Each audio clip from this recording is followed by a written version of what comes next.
செய்தியை பார்த்து வருகிறோம்.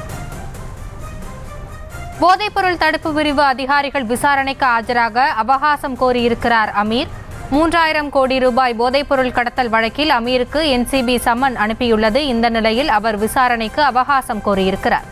அது குறித்தான அண்மை செய்தியை பார்த்து வருகிறோம். கூடுதல் விவரங்களோடு இணைகிறார் எமது செய்தியாளர் லதா. லதா, வணக்கம். விவரங்களை வழங்கலாம். வணக்கம். 3000 கோடி போதைப் பொருள் கடத்தல் வழக்கில் அமீருக்கு தொடர்பு இருப்பதாக சொல்லப்படக்கூடிய நிலையில் என்சிபி அவருக்கு சம்மன் அனுப்பி இருந்தது. வரக்கூடிய 2ஆம் தேதி, அதாவது நாளைய தினம் டெல்லியில் இருக்கக்கூடிய மத்திய போதைப் பொருள் தடுப்பு பிரிவு அலுவலகத்தில் ஆஜராக கோரி அமீருக்கு சம்மன் அனுப்பப்பட்டு இருந்த ஒரு நிலையில் தற்பொழுது அவகாசம் கோரி மெயில் அனுப்பி இருப்பதாக நமக்கு அந்த தகவலானது தெரிய வருகிறது. ரம்ஜான் முடிந்த பிறகு விசாரணைக்கு ஆஜராவதாக மத்திய போதைப் பொருள் தடுப்பு பிரிவு இயக்குனர் அமீர் இமெயில் அனுப்பி இருப்பதாக நமக்கு தெரிய வருகிறது. குறிப்பாக போதைப் பொருள் கடத்தல் மன்னன் ஜாஃபர் சாதிக்குடன் தொடர்பில் இருப்பதாக அமீர் மீதான அந்த புகாரானது எழுந்து இருந்த நிலையில் ஏற்கனவே என்சிபி அதிகாரிகள் அவருக்கு சம்மன் அனுப்பி இருந்தார்கள். இதற்கிடையே அவகாசம் கோரி தற்பொழுது இமெயில் அனுப்பி இருக்கிறார்.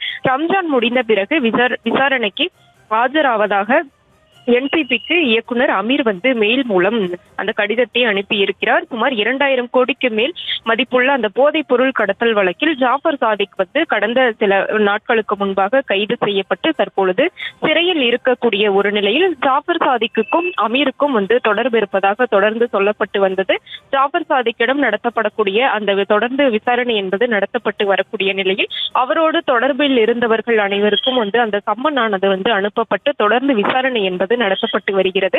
அந்த வகையில் இயக்குனர் அமீருக்கு சம்மனானது அனுப்பப்பட்டு இருக்கிறது. அதே போல் ஜாஃபர் சாதிக் அமீரினுடைய இயக்கத்தில் ஒரு திரைப்படம் கூட ஜாஃபர் சாதிக் தயாரித்து இருக்கக்கூடிய ஒரு நிலையில் தற்பொழுது அந்த சம்மனானது என்சிபி அனுப்பி இருந்தது. இதற்கிடையே இந்த வழக்கை எதிர்கொள்ள நான் தயாராக இருக்கிறேன் என்றும் கூட அமீர் தெரிவித்து இருந்த நிலையில் இதில் ஆஜராவதற்கு அவகாசம் கோரியிருக்கிறார். குறிப்பாக தற்பொழுது இஸ்லாமியர்கள் ரம்ஜானை பண்டிகையொட்டி கொண்டாடி வரக்கூடிய ஒரு நிலையில் அவகாசம் கோரியிருக்கிறார். ரம்ஜான் முடிந்த பிறகு ஆஜராவதற்கான அந்த அவகாசத்தை கோரியிருக்கிறார்.